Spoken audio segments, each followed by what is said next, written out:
Hello everyone, my name is Nandini Mahajan and I welcome you all on the Wings IAS Academy once again. As you all know, कल हम लोगों ने Wings IAS के channel पे एक video upload की थी and उस वीडियो में we talked about the assistant director post जो कि JKPSC ने अभी रिसेंटली ही निकाली है। एंड उस वीडियो में हम लोगों ने ये भी बात की थी कि from Monday we are going to start a lecture series जो कि इकोनॉमिक्स एंड स्टैटिस्टिक्स पे बेस्ड होगी। एंड उस लेक्चर सीरीज का आज फर्स्ट पार्ट हम लोग स्टार्ट करने जा रहे हैं and we are going to start our first lecture of economics, जिसमें हम लोग बात करेंगे the scope and the methodology of economic analysis. So scope और मेथोलॉजी ऑफ इकोनॉमिक एनालिसिस को जानने से पहले द मोस्ट इंपॉर्टेंट थिंग जो हम लोगों को जानना बहुत इंपॉर्टेंट है वो ये है कि what is economics basically and what economy stand for. There is a vast, not we can say a vast, but there is a slight difference between the economics and the economy. So हम लोग अपना lecture जो है वो start ही अपने meaning of economics से करेंगे and with that हम लोग आगे आगे अपने टॉपिक्स जो है वो कवर करते जाएंगे। आई होप जितना भी मैं पढ़ाऊंगी वो आपको अंडरस्टैंडेबल होगा और आपको समझ में आ जाएगा। स्टिल आफ्टर द वीडियो अगर आपको कुछ भी प्रॉब्लम है या कोई टॉपिक समझ में नहीं आया है, you can comment on the comment section so that हम आपकी क्वेरीज को प्रॉपरली डील कर सके और जहां पे आपको प्रॉब्लम आ रही है उस टॉपिक को हम लोग वापस से रिपीट कर सके। So let's start with me and आज हम लोग स्टार्ट करेंगे the unit 1 which we can say the scope and the method of economics. Okay, जैसे मैंने बोला कि हम लोग चैप्टर स्टार्ट करने से पहले एक बेसिक मीनिंग लेके चलेंगे इकोनॉमिक्स का, और मेरा जो वे है टीचिंग का it's little bit different from the other faculty members. As मैं डेफिनेशन को तो लेके चलूंगी but along with that definition मैं डेफिनेशन के साथ उसी डेफिनेशन को अपनी डेली बेसिस की लाइफ में इंडल्ज करूंगी सो दैट आपको टॉपिक समझने में आसानी हो जाए। इकोनॉमिक्स को डेली बेसिस की लाइफ के साथ जब हम लोग रिलेट करके पढ़ेंगे तो वो इजी होता है समझना, अगर हम लोग वही बुक लैंग्वेज पढ़ना शुरू कर दें। Book language little bit difficult होती है बट जब उसी बुक लैंग्वेज को हम लोग अपनी डे टू डे लाइफ के साथ कनेक्ट करके चलते हैं तो वो ज्यादा इजी होती है। पहले मैं यहाँ पे डेफिनेशन आपको रीड आउट करके बताऊंगी, फिर इसी डेफिनेशन को मैं अपनी डे टू डे लाइफ के साथ एक देसी लैंग्वेज में आपको समझाने की कोशिश करूंगी। सो लेट्स स्टार्ट। जैसे कि यहाँ पे आप देख पा रहे हैं, यहाँ पे लिखा गया है economics is the branch of knowledge that is concerned with production, consumption and transfer of wealth. इतना तो डेफिनेशन से you can understand very easily कि इकोनॉमिक्स क्या है। एक नॉलेज है जिसमें हम लोग किसकी बात करेंगे, प्रोडक्शन की, कंजप्शन की एंड ट्रांसफर ऑफ वेल्थ की। मतलब इकोनॉमिक्स में तीन चीजों की बात की जा रही है, production, consumption and transfer of wealth. पहले हम लोग इसी लाइन को एक प्रॉपरली तरीके से समझने की कोशिश करते हैं कि यहाँ पे ये बात किस बारे में कर रहे हैं। इन्होंने यहाँ पे बोला इकोनॉमिक्स जो है वो तीन चीजों के साथ रिलेट करती है, और वो तीन चीजें इन्होंने क्या बोली, production, consumption and transfer of wealth. But यहाँ पे मैं इकोनॉमिक्स को एज ए इकोनॉमिक्स नहीं लेके चलूंगी, I consider economics here as a market समझने के लिए, सो दैट तुम लोगों को प्रॉपरली ये लाइफ टाइम के लिए याद रहे। जरूरी नहीं है कि हम लोगों को वही बेसिक टर्म से ही स्टार्ट करना है, जितना इजी हम लोगों के लिए कोई टॉपिक होगा उतना ही इजी होगा उसको लॉन्ग टाइम के लिए रिटेन करना। मैंने बोला मैं इकोनॉमिक्स को एज ए मार्केट लेके चलती हूँ। मैं अगर इकोनॉमिक्स को एज ए मार्केट लेके चलती हूँ तो लेट्स सी हम लोग यहाँ पे कैसे इसको विद द डेफिनेशन कर सकते हैं रिलेट। सी, मैंने बोला इकोनॉमिक इज अ मार्केट, उस डेफिनेशन में हमने पढ़ा कि इकोनॉमिक्स जो है वो तीन चीजों के साथ रिलेट कर रही है। First is your production. Okay, now I explain this in a very simple term. Market मतलब बाजार, और बाजार में हम लोग, अगर मैं गांधीनगर की मार्केट की बात करूं, वहां पे डिफरेंट डिफरेंट शॉप्स जो हैं वो ओपन है, और उन सभी डिफरेंट शॉप का मेन मोटिव क्या है, जो भी सामान वो लेके आए हैं उस सामान को मार्केट में सेल करना so that they can earn a profit. But जो सामान को लेके आए हैं उस सामान की कहीं ना कहीं तो प्रोडक्शन हो रही होगी, देन ओनली वो मार्केट वाले उस सामान को खरीद के लाए हैं। सो मार्केट में सामान लाने से पहले कहीं ना कहीं मैन्युफैक्चरिंग यूनिट में उस चीज की प्रोडक्शन हो रही है, और उस चीज की प्रोडक्शन स्टार्ट कैसे होगी? जो भी बिजनेसमैन होगा, जो एक कैपिटल इन्वेस्ट करके कोई बिजनेस स्टार्ट कर रहा होगा, वो सबसे पहले मार्केट को एनालाइज करेगा कि इस पर्टिकुलर मार्केट में किस चीज की डिमांड है। उस डिमांड को देखने के बाद वो क्या करेगा? अपनी प्रोडक्शन स्टार्ट कर देगा। जब उसने वो प्रोडक्शन स्टार्ट की तो मार्केट में जितनी भी शॉप्स थी या जितने भी रिटेलर्स थे या होलसेलर्स थे, उन्होंने इस प्रोडक्शन यूनिट से क्या करना शुरू कर दिया? परचेज करना शुरू कर दिया, so that they start their business and they start selling their product in the market in order to earn profit. अब ये जो शॉपकीपर या ये जो बिजनेसमैन सामान खरीद के लाया था, ये जो बिजनेसमैन सामान खरीद के लाया, परचेज करके लाया, उसका मेन मोटिव क्या था? कि ये इस चीज को सेल कर सके। और किसको सेल कर सके? अल्टीमेट कस्टमर्स को। कस्टमर्स को सेल कर सके। क्यों सेल करे? So that he can earn profit in the market. उसको क्या हो सके? प्रॉफिट हो सके मार्केट में। अगर किसी बिजनेसमैन को प्रॉफिट होगा देन ओनली वो बिजनेसमैन मार्केट में रहेगा। अदरवाइज अगर कोई भी बिजनेस लॉस अर्न करना शुरू कर देता है तो वो अपना बिजनेस क्या करेगा? एक टाइम के बाद बंद कर देगा। So the main motive of every business is to earn a profit. So मैंने बोला इकोनॉमिक्स जो है वो तीन चीजों के साथ रिलेट करती थी, production, and we are having a consumption, and we are having a transfer of wealth. यही तीन चीजों की मैंने डेफिनेशन में बात की। अब आपको हो रहा होगा कि ये जो तीन चीजें हैं इसमें से तो एक हम लोगों ने पढ़ ली कि प्रोडक्शन तो हो रही है, but what about the consumption and transfer of wealth? If I am talking about consumption, what is consumption? Consumption होता है जब कोई भी कंज्यूमर मार्केट में से किसी चीज को परचेज करेगा for satisfaction for his own demand, that particular thing is known as the consumption. For example, मेरे को कोल्ड हो गया है या मेरे को फीवर हो गया है, तो मैं एक केमिस्ट शॉप पे जाती हूँ फॉर परचेजिंग अ मेडिसिन। ठीक है, मैं वहां से फीवर और कोल्ड की मेडिसिन लेके आती हूँ। वो मैंने मेडिसिन क्यों ली? कि मेरे को जो फीवर और कोल्ड हुआ है उस मेडिसिन को खाने के बाद मेरा फीवर और कोल्ड जो है वो ठीक हो जाए। बट जो भी कस्टमर, सो कंजप्शन होता है बेसिकली उस चीज को खरीदना जिस चीज को खरीदने के बाद हम लोग अपनी वांट्स को सेटिस्फाइड कर सके। और यहाँ पे जो कस्टमर बिजनेसमैन से सामान खरीद के ला रहा था, वो क्यों ला रहा था? सो दैट उसकी जो भी रिक्वायरमेंट है, कोई भी नीड है, उस चीज को खरीदने के बाद उसकी नीड जो है वो फुलफिल हो सके। सो फर्स्ट चीज तो हो गई, economics is the knowledge that is concerned with the production. हमने प्रोडक्शन की बात कर ली। सेकेंड चीज we talked about the consumption, और कंजप्शन कौन करेगा?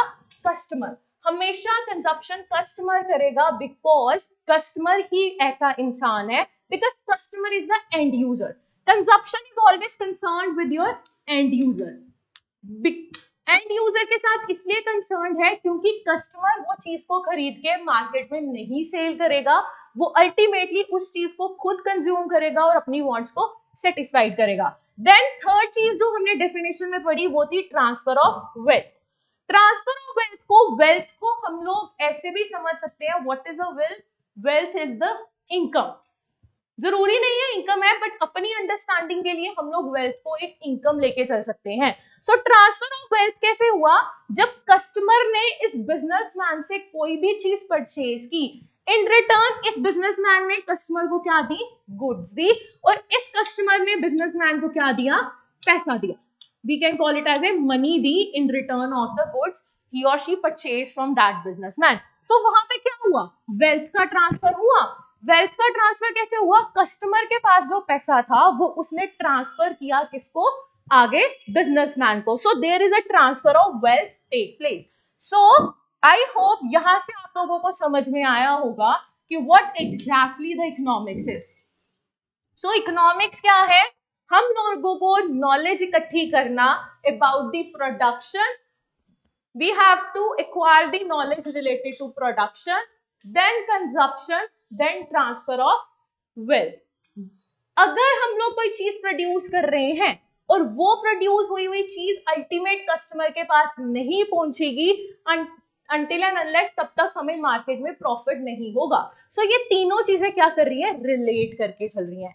आई होप यहां तक का पार्ट आप लोगों को समझ में आया होगा कि production, consumption and transfer of wealth जो है वो क्या चीजें हैं।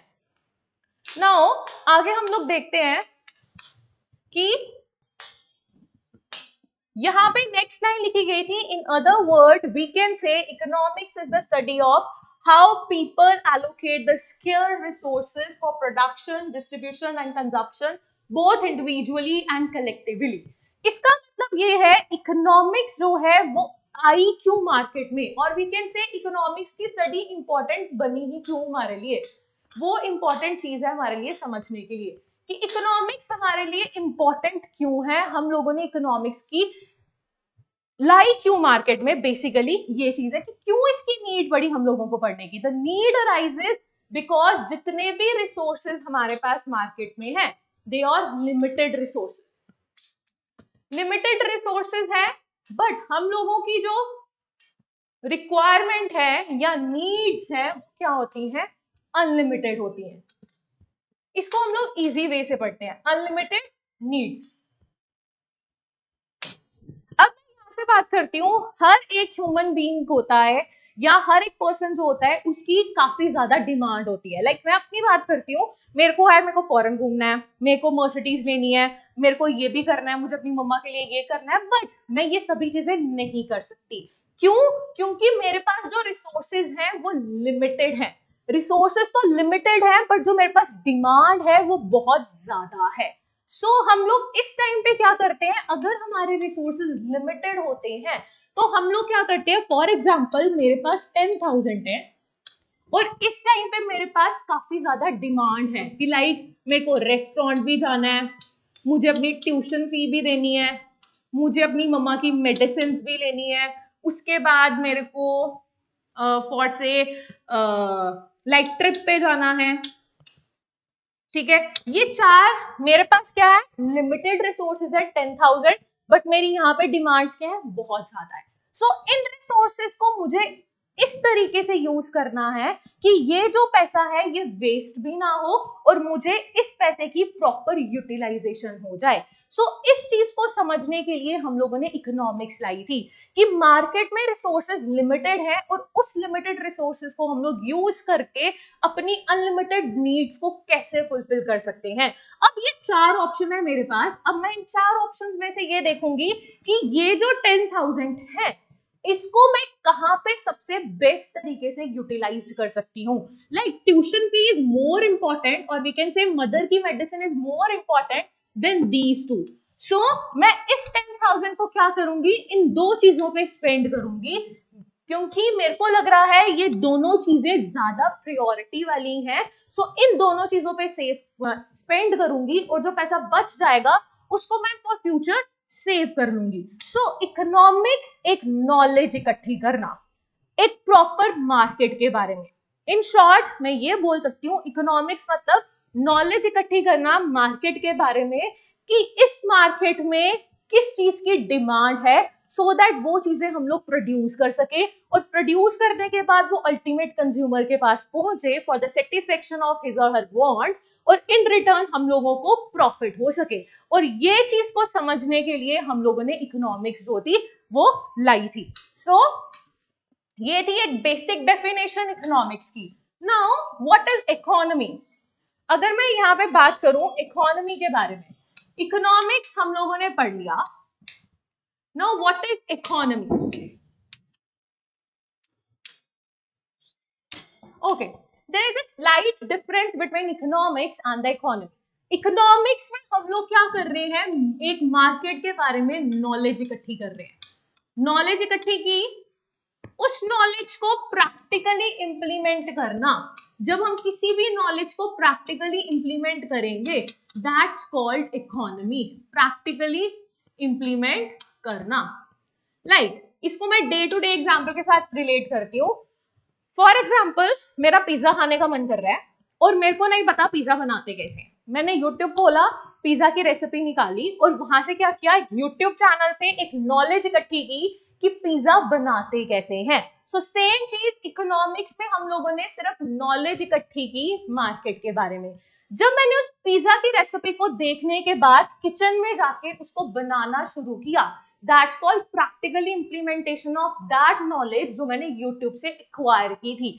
सो यहाँ पे हम लोगों ने नॉलेज ली और उस नॉलेज को जब प्रैक्टिकली इकोनॉमी में हम लोग इंप्लीमेंट करेंगे, मार्केट में इंप्लीमेंट करेंगे, that practical part is known as your economy. I hope you are now comfortable with these two terms and you have no queries related to these two terms. But still अगर आपको कोई query होती है, you can comment me on the comment section so that with time हम लोग उस problems को solve कर सकें. Okay. यहाँ पे आगे मैंने एक definition दी हुई है, economics is the science which study human behavior as a relationship between end and square mean which have alternate uses.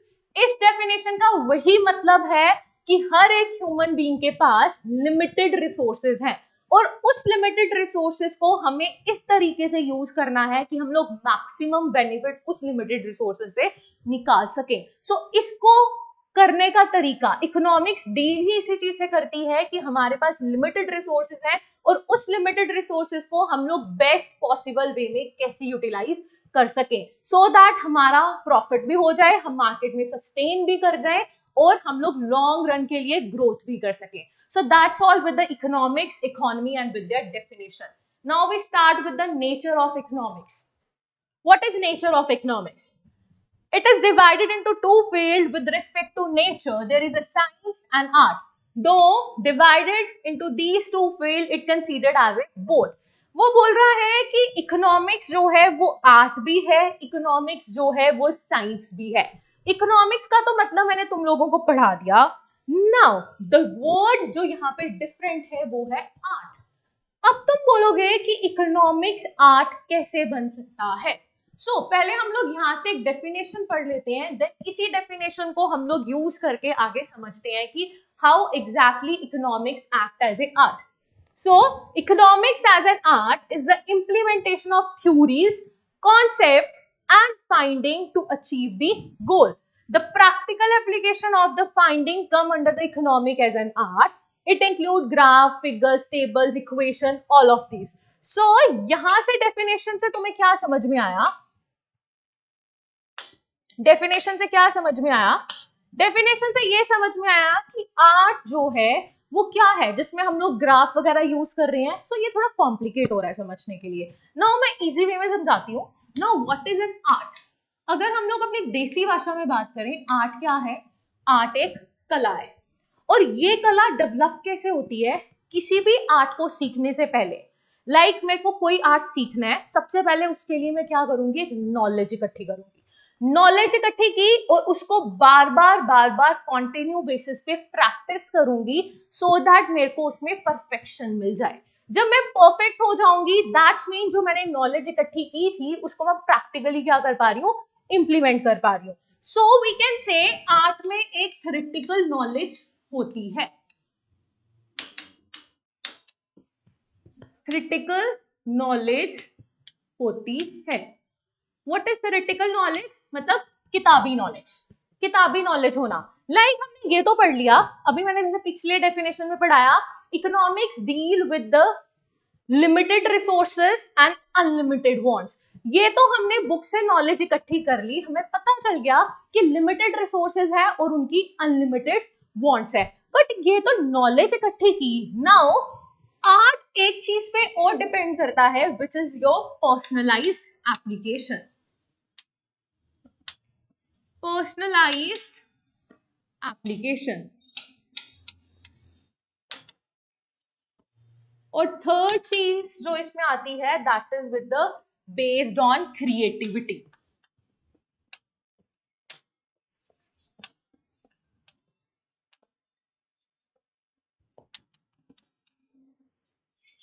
Art में तीन चीजें आती हैं, theoretical knowledge, personalized application and then based on creativity. Based on creativity. Now अब example लेते हैं। सी, कुछ बच्चे क्रिकेट के लिए कोचिंग लेने जाते हैं, ठीक है? क्रिकेट सीखना इज एन आर्ट। हर एक स्टूडेंट या हर एक जो पर्सन है वो क्रिकेटर नहीं बन सकता। सो क्रिकेट सीखने के लिए एक कोच है, वो कोच 50 स्टूडेंट्स को वहां पे सेम ट्रेनिंग प्रोवाइड करा है। ठीक है, वो कोई भी डिस्क्रिमिनेशन नहीं कर रहा है, उसके आगे 50 स्टूडेंट्स खड़े हैं, उसने सेम वे में सभी स्टूडेंट को क्या किया, ट्रेन किया। ठीक है, मतलब उसने क्या दे दी, एक हम लोगों को नॉलेज दे दी कि बैट कैसे पकड़ना है, बॉल कैसे करवानी है, रनिंग कैसे करनी है, फील्डिंग कैसे करनी है, एक उसने हमें proper knowledge they the. Theoretical knowledge in the sense उसने हमें एक फील्ड की प्रॉपर नॉलेज दे दी कि ये फील्ड जो है वो कैसे काम करेगी। नाउ हर एक पर्सन ने सेम क्रिकेट सीखा, ठीक है, सेम कोच ने सिखाया, बट कोई उन 50 स्टूडेंट के ग्रुप में से कोई ही ऐसा स्टूडेंट होगा जो नेशनल लेवल या इंटरनेशनल लेवल पे जाके अपनी क्रिकेट की स्किल्स को इंप्लीमेंट करेगा और एक नेम फेम अर्न करेगा। और वो कैसे होगा कि जो हमने नॉलेज ली विद प्रैक्टिस, विद उसकी प्रॉपर ट्रेनिंग के साथ प्रैक्टिस करने के बाद उसको हम लोगों ने इस तरीके से अप्लाई किया कि वो क्या हो सके, हमारी स्पेशलाइजेशन बन सके। पढ़ते तो सभी हैं, कुछ ने पीएचडी भी की होती है, कुछ ने सब कुछ मतलब हर एक डिग्री एक्वायर कर लिया है, बट किसी को प्रेजेंट करना बहुत अच्छे तरीके से आता है, and that is totally based on your personalized application. Like knowledge तो इकट्ठे कर रहे हो, उस नॉलेज को इंप्लीमेंट कैसे करोगे मार्केट में, that's the main point. And वो जो एप्लीकेशन है, वो स्पेशलाइजेशन जो है वो किससे आती है, जब तुम बार बार उस चीज को प्रैक्टिस करते हो। विद प्रैक्टिस तुम एक न्यू इनोवेटिव वेज निकालते हो कि हाँ मैं इस चीज को इससे कर सकता हूँ, सो वहां पे क्रिएटिविटी भी आ जाती है। सो आर्ट एक कला है जो हमें कहाँ से मिलती है, पहले एक चीज के बारे में हम लोग नॉलेज इकट्ठी करते हैं, उस नॉलेज को हम लोग बार बार प्रैक्टिस करने से उसमें स्पेशलाइजेशन हासिल करते हैं। Once we get specialized in that particular field, हम लोग क्या करते हैं, न्यू न्यू इनोवेटिव आइडियाज निकालना शुरू करते हैं, सो दैट उस पर्टिकुलर चीज में हम लोग क्रिएटिविटी ला सके, ट्रेडिशनल मेथड से ना करके कुछ एक न्यू मेथड से हम लोग उस चीज को ला सके। सो आई होप ये आर्ट का मतलब तुम लोगों को समझ में आया होगा। नाउ अब ये क्वेश्चन है कि इकोनॉमिक्स आर्ट कैसे है। मैंने बोला था इकोनॉमिक्स में हम लोग क्या इकट्ठी कर रहे हैं, नॉलेज इकट्ठी कर रहे हैं अबाउट द मार्केट, फर्स्ट चीज। सो यहां पे भी मैंने क्या बोला, आर्ट में क्या है, नॉलेज इकट्ठी करना है। लाइक जैसे मैंने एग्जांपल दी थी कि हम लोगों ने नोटबुक में तो या बुक्स में तो पढ़ लिया कि हमारे पास लिमिटेड रिसोर्सेज हैं, बट उन लिमिटेड रिसोर्सेज की मार्केट में अनलिमिटेड, उन रिसोर्सेज को यूज करके हमें मार्केट की अनलिमिटेड डिमांड्स को पूरा करना है। वो नॉलेज तो इकट्ठी कर ली, बट अब the main point is that कि उस लिमिटेड रिसोर्सेज को मैं किस वे में यूज करूं कि मैं मार्केट में स्टैंड भी हो सकूं, प्रॉफिट भी अर्न कर सकूं। That come with your practice. जब तुम्हें पता चल जाएगा कि कौन सा ऑप्शन मेरे लिए बेस्ट है और कौन सा ऑप्शन मुझे इस टाइम पे रिजेक्ट कर देना चाहिए, ठीक है, कि कौन सा ऑप्शन बेस्ट है और किसको रिजेक्ट करना है, once you get that particular knowledge, that means तुम्हें क्या आ गया, उसको पर्सनलाइज अप्लाई करना आ गया है उस नॉलेज को जो तुमने बुक्स में से इकट्ठी की थी। Once you get that knowledge और once you get that specialisation, उसके बाद तुम क्या करोगे, उस चीज में माहिर हो जाओगे कि यार मुझे पता है मेरे पास 1 लाख रुपीस है, मार्केट में इस चीज की डिमांड क्रिएट हो रही है, 5 चीजों की डिमांड क्रिएट हो रही है, इन 5 में से मुझे एक चीज को हिट करना है, सो दैट मैं उस चीज को हिट करके प्रॉफिट भी अर्न कर सकूं और मार्केट में सस्टेन भी कर सकूं, और ये जो बाकी 4 ऑप्शंस थे ये मेरे लिए बेनिफिशियल नहीं थे। सो ये कैसे आया, मैंने बुक की नॉलेज इकट्ठी की, उस बुक की नॉलेज को मैंने अपनी प्रैक्टिकल लाइफ में इंप्लीमेंट करना सीखा विद टाइम, और जब मैं उसको इंप्लीमेंट करता करता करता एक टाइम तक पहुंच गया तो मुझे वहां पे स्पेशलाइजेशन हो गई, मैं उस चीज में एक्सपर्ट हो गया। So once I get expert in that particular field, तो मैं क्या करूंगा और या मैं क्या करूंगी, उस चीज के रिलेटेड क्रिएटिव होना शुरू हो जाऊंगी। क्रिएटिव इन द सेंस अब मैं बोलूंगी कि कुछ न्यू वेज निकाले जाते हैं कि मैं इन प्रॉब्लम्स को कैसे टैकल करूं। पहले 1 लाख से मैं सिर्फ एक अपॉर्चुनिटी हिट कर पा रहा था, अब मेरे को इस तरीके से चलना है कि इस 1 लाख से मैं 500 अपॉर्चुनिटी को हिट कर पाऊं। और वो कब होगा, जब आप स्पेशलाइज हो जाओगे। स्पेशलाइज होने के बाद आप उस स्पेशलाइजेशन को क्रिएटिव मोड में लेके आओगे, then you are able to hit all those 5 options which are available in the market. So economics as an art आपको समझ में आया होगा। उसमें मैंने बोला है कि हम लोग ग्राफ्स यूज करते हैं, ठीक है, ग्राफ्स, फिगर्स, फाइंडिंग्स यूज करते हैं। इसका मतलब आर्ट में हम लोग क्या सीखते हैं, बुक्स में से हमने बड़ा हिस्टोग्राम बनाना, उसके बाद ग्राफ बनाना, फ्रीक्वेंसी कर्व्स बनाना, क्यूमुलेटिव फ्रीक्वेंसीज निकालना, वो नॉलेज को प्रैक्टिकली इंप्लीमेंट करना कितना इंपॉर्टेंट है। सो हम लोगों ने अगर किसी मार्केट को स्टडी कर रहे हैं, लाइक मैं बोलती हूँ प्रॉफिट मेरा इस ईयर था 100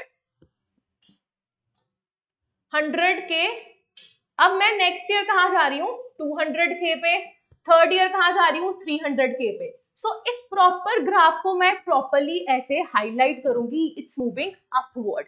सो जब हम लोग नॉलेज इकट्ठी कर रहे हैं, उस नॉलेज को प्रैक्टिकली इंप्लीमेंट करना और उसमें स्पेशलाइजेशन हासिल करना, that's called your art. Now comes the second point, economics as an science.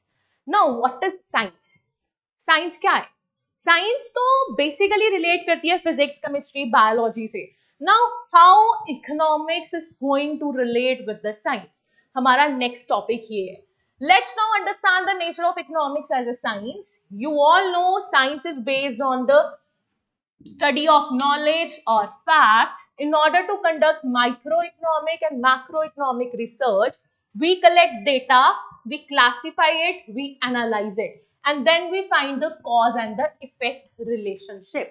पहली चीज, positive science deal with the relationship between cause and effect by analyzing the problem, what's actually happened. Positive science होता है कि अभी हो क्या रहा है, on an present time market में हो क्या रहा है, एंड नॉर्मेटिव डील्स विद कि आने वाले फ्यूचर में क्या होने वाला है। सो पहले हम लोग साइंस की बात करते हैं कि साइंस हमारे पास है क्या चीज है, what science is. As you all know science क्या है? साइंस, अगर मैं साइंस में बात करूं, साइंस में हमारे पास क्या होता है, साइंस में भी हमारे पास तीन चीजें आती हैं। एक आती है universal validity,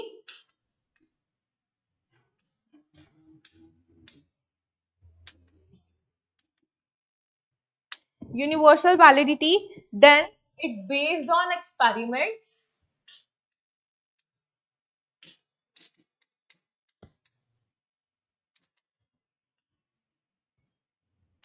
third thing we are having a body of knowledge also.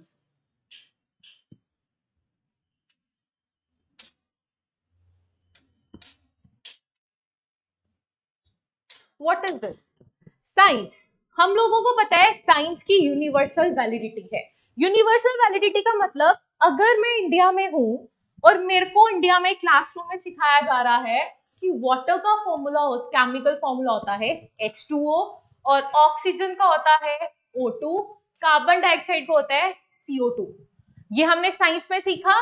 अब मैं वर्ल्ड के किसी भी कॉर्नर में चली जाऊंगी, चाहे मैं अमेरिका जाऊं, यूके जाऊं, जर्मनी जाऊं, किसी भी कंट्री में चली जाऊं, ये जो फॉर्मूलाज हैं हर कंट्री में सेम होंगे। इनको कोई भी ये नहीं बोल सकता कि आप वाटर का केमिकल फॉर्मूला ना गलत पढ़ के आए हो। नो। सो साइंस क्या है? साइंस में हम लोग जो भी चीज पढ़ते हैं वो यूनिवर्सल वैलिड है। इसका मतलब साइंस में कोई भी फैक्ट और नॉलेज हम लोग इकट्ठी कर रहे हैं, हम लोग वर्ल्ड के किसी भी एरिया में चले जाएं, वो जो नॉलेज होगी वो वहां पे राइट होगी और वो उसको कोई भी गलत डिक्लेयर नहीं कर सकता। तो सेम केस है हमारे पास इकोनॉमिक्स में भी। इकोनॉमिक्स में क्या है, आई होप तुम लोगों ने पढ़ा होगा law of demand. Next topic हमारा थ्योरी ऑफ डिमांड पे ही है। लॉ ऑफ डिमांड में हम लोगों ने क्या पढ़ा है? इन लॉ ऑफ डिमांड हम लोगों ने ये पढ़ा था, जब भी मार्केट में किसी चीज का प्राइस जो है वो राइज होना शुरू हो जाता है, तो उस प्रोडक्ट की डिमांड जो है वो क्या होने लग जाती है, उस प्रोडक्ट की डिमांड फॉल हो जाती है। अगर हम लोग बाकी चीजों को कांस्टेंट रखें, इनकम को चेंज ना करें, प्राइस ऑफ सब्स्टिट्यूट चेंज ना करें, हम लोग जस्ट यहाँ पे रिलेशन की बात कर रहे हैं प्राइस और डिमांड से। When the price of any commodity, not any commodity, अगर किसी गुड का प्राइस जो है, गुड्स और सर्विसेज का प्राइस मार्केट में बढ़ता है, उस पर्टिकुलर चीज की डिमांड जो है वो फॉल होने लग जाती है। तो ये क्या है? एक यूनिवर्सल वैलिड फिनोमिना है, यूनिवर्सल वैलिड थ्योरी है। अगर हम लोग कहीं पे भी चले जाते हैं तो ये लॉ ऑफ डिमांड हर एक एरिया में एप्लीकेबल होगा। टेक एन एग्जाम्पल, अभी पीछे कुछ मंथ्स पहले क्या हुआ था, जो टमाटर थे उसके प्राइसेस मार्केट में बहुत शूट अप हो गए थे, लाइक 250 पर केजी, 350 पर केजी, इस प्राइस पे जा रहे थे। तो जैसे ही टमाटर के प्राइसेस मार्केट में राइज हुए, जितनी भी लेडीज थी उन्होंने उस टमाटर की यूसेज जो है वो डिक्रीज कर दी। So with price rise demand fall, and this law of demand show the relationship between the price and the demand, and this law of demand is universal valid. इस law of demand को कोई भी गलत नहीं बोल सकता in any part of the world. Second is based on the experiment.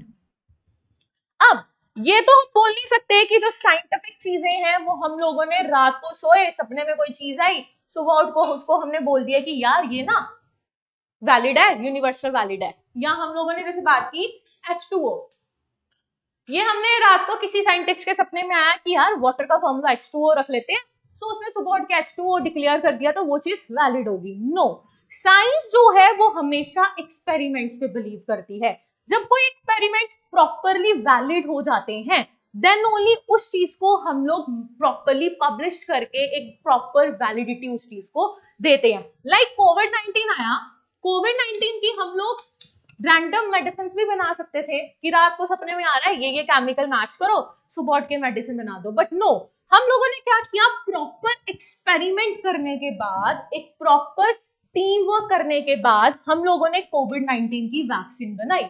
So science is totally based on experiments. जब हमारे एक्सपेरिमेंट्स रिसर्च लैब्स में या कहीं पे भी प्रॉपरली वैलिड प्रूव होते हैं, जब वो एक्सपेरिमेंट प्रॉपरली प्रूव्ड हो जाते हैं तो उनकी मार्केट में यूनिवर्सल वैलिडिटी हो जाती है। The same case is with the law of demand. पहले किसी इकोनॉमिक्स ने लॉ ऑफ डिमांड लाने से पहले प्रॉपर मार्केट को एनालाइज किया होगा, प्रॉपर रिसर्च वर्क किया होगा। Once he get proper assumptions regarding that और proper facts regarding that, then only उसने बोला कि law of demand जो है वो negative relation show करता है प्राइस और डिमांड में। The next is your body of knowledge. Body of knowledge, science में भी हम लोगों को नॉलेज इकट्ठी करनी पड़ती है।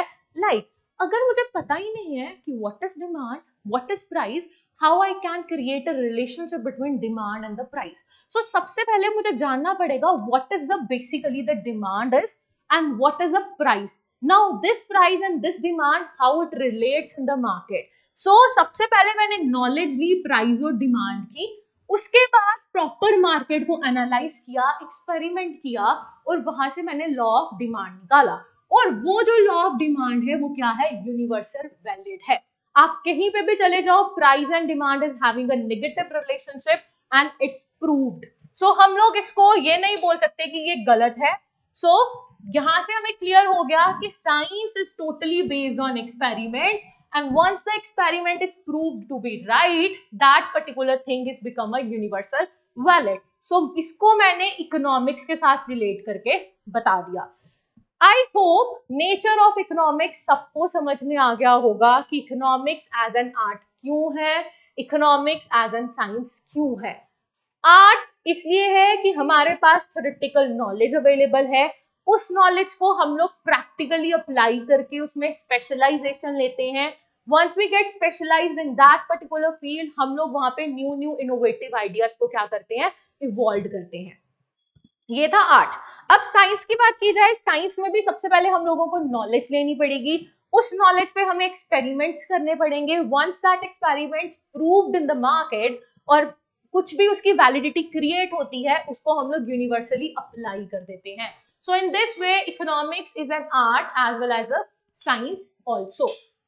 So यहाँ पे मैंने बात किया था पॉजिटिव साइंस। पॉजिटिव साइंस होता है जो रिसेंटली अभी मार्केट में सिचुएशन चल रही है, और नॉर्मेटिव साइंस होता है जो हम लोग फोरकास्ट करके सोचते हैं कि आने वाले टाइम पे क्या होने वाला है। ठीक है, सो पॉजिटिव साइंस जो अभी मार्केट में चल रही है, normative side what is gonna happen in the future that deals with your normative science. So now comes up with the scope of economics. What is scope of economics?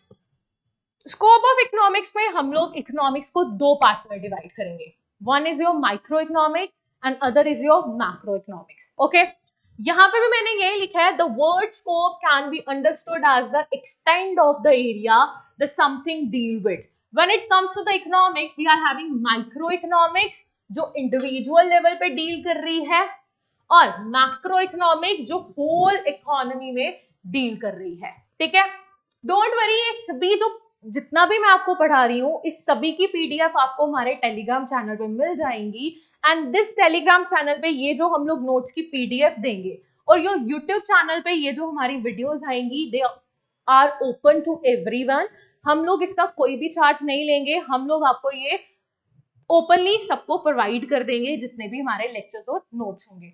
So let's start with microeconomics and your macroeconomics.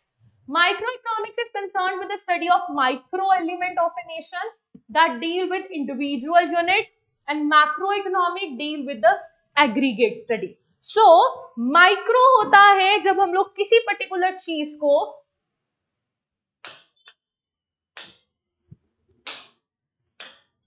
okay, we are having a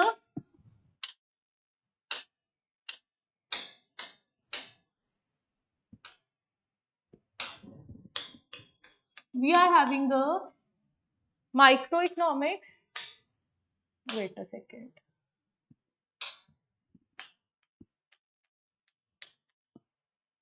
Micro, and we are having a macro. Okay. Now we see the difference between both of them. Okay. Now, what is micro and macro? Microeconomics होती है जब हम लोग किसी individual या एक single unit के बारे में स्टडी करेंगे, इंडिविजुअल यूनिट के बारे में स्टडी करेंगे, वो जो स्टडी होगी वो किस में आएगी? माइक्रो इकोनॉमिक्स में. अगर मैं मैक्रो की बात करूं, मैक्रो इकोनॉमिक्स जब हम लोग होल इकोनॉमी की स्टडी करेंगे, that's come under the macro economy. Like example देती हूँ, एग्जाम्पल से इजिली तुम्हें समझ में आ जाएगा what is micro and macro. For example, अब मैं बोल रही हूँ कोई पर्सन है, उसका नाम है राम. अब मैं राम की इनकम को क्या कर रही हूँ? एनालाइज कर रही हूँ कि विद टाइम उसकी क्या इनकम है. जब मैं एक इंडिविजुअल के बारे में स्टडी करूंगी, that particular study comes under the micro economics. और मैक्रो में मैंने बोला होल इकोनॉमी. इसका मतलब जब मैं इंडिया की इनकम की बात करूं कि इंडिया की जीडीपी क्या है, यहां पे मैंने एक पर्सन की बात नहीं की, यहां पे मैंने इंडिया में जितने भी लोग हैं उन सभी पर्सन की जब इनकम की मैं बात करूंगी, that's come under macro. So micro deal with the individual unit and macro deal with the whole economy. Okay, next लेते हैं. एक फैमिली का बजट है. एवरी फैमिली जो होती है, जो इनकम बेस्ड पे होती है, वो क्या बनाती है? अपना एक बजट बनाती है कि हम लोगों को कितना पैसा स्पेंड करना है, कितना पैसा सेव करके रखना है और कहाँ पे इन्वेस्ट करना है. तो अगर मैं फैमिली की बजट की स्टडी कर रही हूँ, वन फैमिली इंडिविजुअल की स्टडी करना माइक्रो में आता है. सो जब मैं एक फैमिली के बजट की स्टडी करूंगी तो वो भी किस में आएगा? माइक्रो में आएगा. बट जब मैं बोलूंगी इंडिया का बजट क्या है, इस बार इंडिया का बजट किस में आया? इंडिया का बजट आया मैक्रो में. बिकॉज मैक्रो में हम लोगों ने क्या बात की? हम लोग होल इकोनॉमी की बात करेंगे. सो इंडिया का budget comes under the whole economy. अब मैं यहाँ पे एक सिंपल एग्जांपल देती हूँ. ये तो हो गया प्रॉपर इकोनॉमी के साथ. अब मैं बात करती हूँ, चलो डोमिनोज ले लेते हैं. बहु प्लाजा में डोमिनोज है. अब मैं बोलती हूँ बहु प्लाजा वाला डोमिनोज एक मंथ में कितनी इनकम जनरेट कर रहा है, वो किस में आएगा? वो माइक्रो में आएगा. क्योंकि मैंने बोला कि माइक्रो में हम लोग इंडिविजुअल यूनिट की बात करेंगे. सो बहु प्लाजा का डोमिनोज एक यूनिट है, वो कितनी इनकम जनरेट कर रहा है, that's come under your micro economics. But जब मैं बोलूंगी ऑल ओवर इंडिया में जितने भी डोमिनोज हैं उनकी मंथली इनकम को एग्रीगेट करूंगी या सम निकालूंगी उन सबका, that's come under macro economics. I hope the difference between micro and macro is clear to you. Micro is at the small scale or the individual level, and macro is at your whole level, country level. like national income, price rise, employment. Okay, now the last topic and the most important topic is the methods of economic analysis. कि हम लोग कौन कौन से methods जो हैं apply करते हैं इकोनॉमिक की स्टडी के लिए. We are having basically two methods. One is your deductive method and the next is your inductive method. Okay, यहाँ पे merits, demerits, everything is here. Okay, deductive method क्या चीज है? Let's see. Deductive is the method of economic analysis or investigation. It is known as analytical abstract method or hypothetical method. In this, person is required to assume the information and then follow the phase of reasoning to arrive at the result. So by doing some assumptions, experiment, theory is built in this method. So simple fact help in creating the this. So simple चीज मैं यहाँ पे बताना चाहूंगी. जब हम लोग nature of economics की बात कर रहे थे, हम लोगों ने वहां बात की थी economics is an art, and in an art हम लोग थ्योरेटिकल नॉलेज लेते हैं या चीजों को ऑब्जर्व करते हैं. उन नॉलेज को इकट्ठी करने के बाद हम लोग क्या करते हैं, एक प्रॉपर उसमें स्पेशलाइजेशन हासिल करते हैं. सो डिडक्टिव मेथड में भी यही है कि हम लोग क्या कर रहे हैं. डिडक्टिव मेथड में हम लोग सबसे पहले फैक्चुअल इंफॉर्मेशन को क्या कर रहे हैं, एक्वायर्ड कर रहे हैं. फैक्चुअल इंफॉर्मेशन मतलब थ्योरेटिकल नॉलेज जो भी है उसको हम लोग एक्वायर कर रहे हैं, एंड उस नॉलेज के बेसिस पे जो हम लोगों ने थ्योरेटिकल नॉलेज ली, उस नॉलेज को रियल टाइम लाइफ में इंप्लीमेंट करके वहां से प्रॉपर रीजनिंग निकालेंगे कि ये चीज होने से ये चीज हो रही है. So deductive method is same as your economics as an art. Like यहाँ पे भी इन्होंने बोला it's based on the observations, reasoning, then testing through observation और experimentation. So deductive method is basically the art form of economics where we first get the theoretical knowledge and after getting the theoretical knowledge हम लोग उसको real life में implement करके उसे proper observations निकालने की try करते हैं. Okay, I hope ये clear होगा. Now what is the merit here? Merits मतलब इस मेथड को यूज करने के हमारे पास क्या क्या बेनिफिट्स हैं. सबसे पहला बेनिफिट है ये सिंपल है और कन्वीनियंट है. क्यों सिंपल और कन्वीनियंट है? हम लोगों को जस्ट नॉलेज इकट्ठी करनी है और जो हम लोगों ने नॉलेज ली है उसको प्रॉपरली मार्केट में क्या करना है, ऑब्जर्व करना है उस नॉलेज को कि रियलिटी में जो हम लोगों ने नॉलेज ली वो चीज रियलिटी में इंप्लीमेंट हो रही है या नहीं हो रही है. सी, this method is observation based and it is fairly easy to practice. Like in the law of diminishing marginal utility, after the increase in consumption, the consumer reaches the point of scarcity and the utility of the good began to diminish. इसका मतलब क्या हुआ?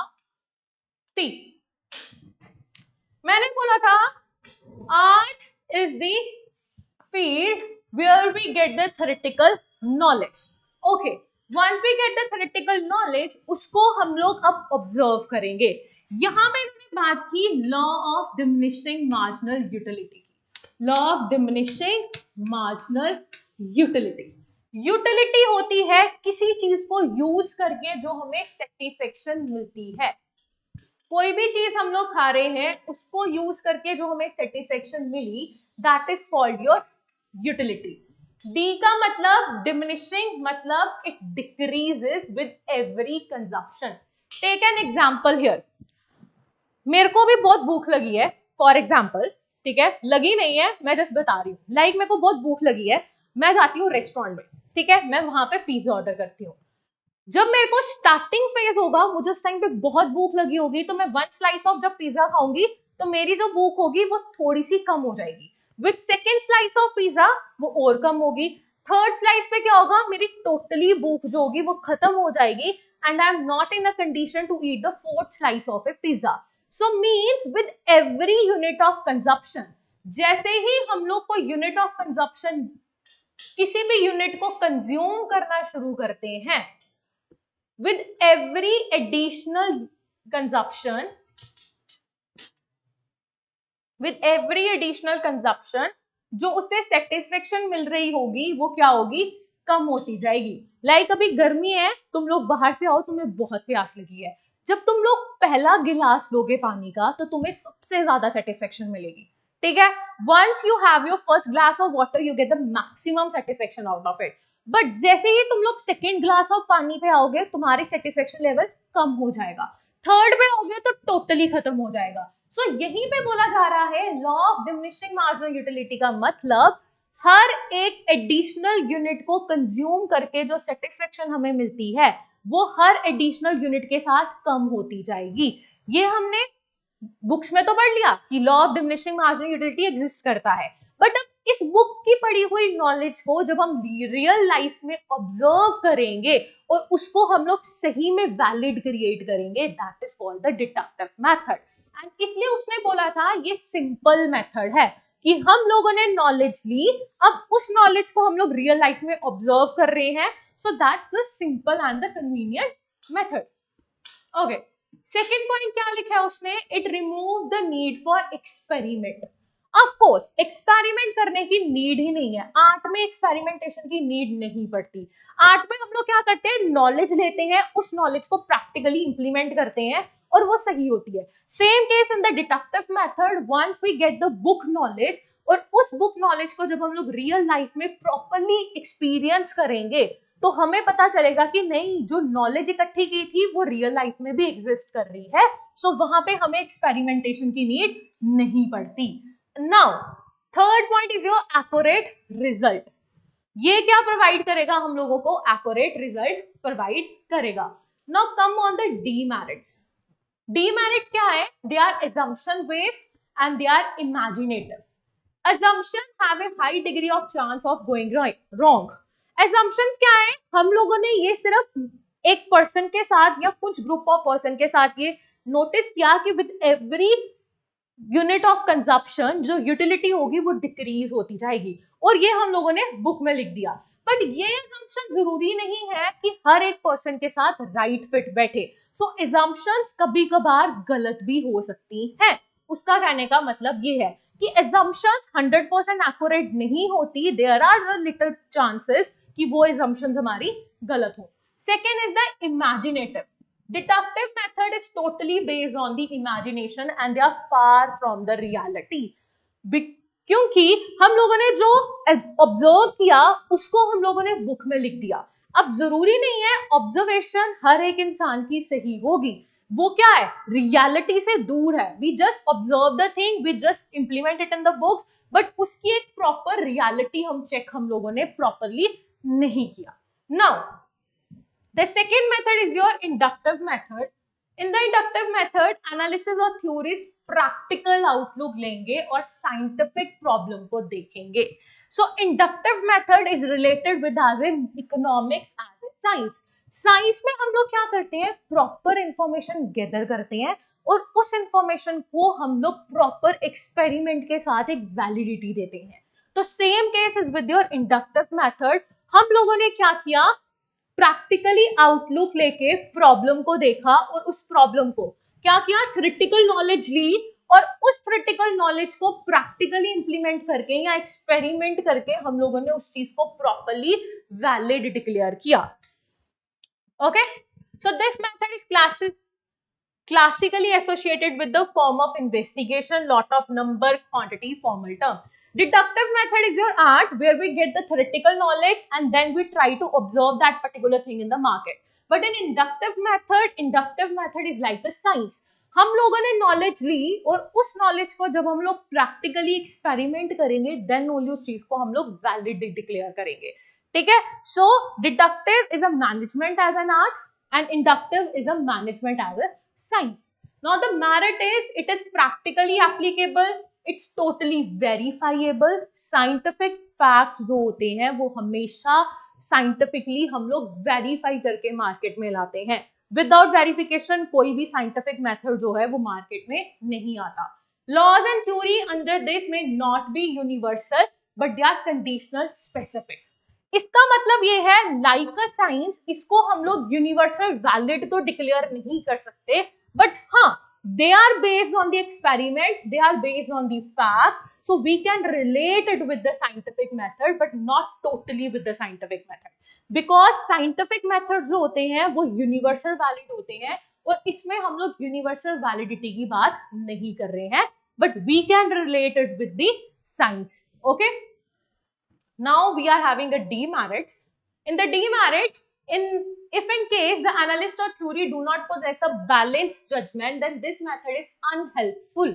उसका कहने का मतलब है हम लोगों ने कोई एक्सपेरिमेंट करना शुरू किया एंड वो एक वैलिड जजमेंट लेके नहीं आता है, हमारा टाइम भी गया, हमारी कॉस्ट भी गई और हमारी एनर्जी भी वेस्ट हुई. सो ये क्या है, एक किस्म का we can say it is a time consuming method. अगर हमारे एक्सपेरिमेंट वैलिड प्रूफ नहीं होते हैं तो वो क्या होगा, वेस्ट ऑफ टाइम होगा. Now, it work on the basis of experiment, and experiment require material and resources. It is often difficult to gather and assess the facts for experiment. Yes, inductive method को मैं compare कर रही हूँ science से. And in science हम लोग क्या करते हैं, proper fact and figures इकट्ठी करते हैं and then उसके बाद हम लोग एक proper उसके ऊपर experiment करते हैं. बट इसका कहना ये है कि अगर हम लोगों को एक्सपेरिमेंट्स करने हैं तो एक्सपेरिमेंट के लिए अगर हम लोगों को इनफ फैक्ट्स एंड फिगर्स नहीं मिलेगी तो हम लोग उस एक्सपेरिमेंट्स को नहीं कर पाएंगे. और जब फैक्ट एंड फिगर नहीं मिलेगी, एक्सपेरिमेंट नहीं होगा, तो हम लोग एक स्टेबल जजमेंट पे भी नहीं आ पाएंगे. So these two points are correlated. Now third demerit is it is incomplete method alone. It can be used with deductive method or deductive reasoning. So first demerit is अगर हम लोगों को facts नहीं मिलेंगे तो हम लोग क्या हो जाएंगे, we are not be able to conduct the experiment. Experiment conduct नहीं होगा तो प्रॉपरली हमारा टाइम वेस्ट होगा, कॉस्ट वेस्ट हो गई, सब कुछ वेस्ट हो गया. थर्ड इज दैट इस मेथड को हम लोग अकेले यूज नहीं कर सकते. We have to use it with the deductive reasoning. So last में हम लोग कंक्लूजन देख लेते हैं. Deductive method and inductive method are hence complementary methods. The two methods work the best when used together.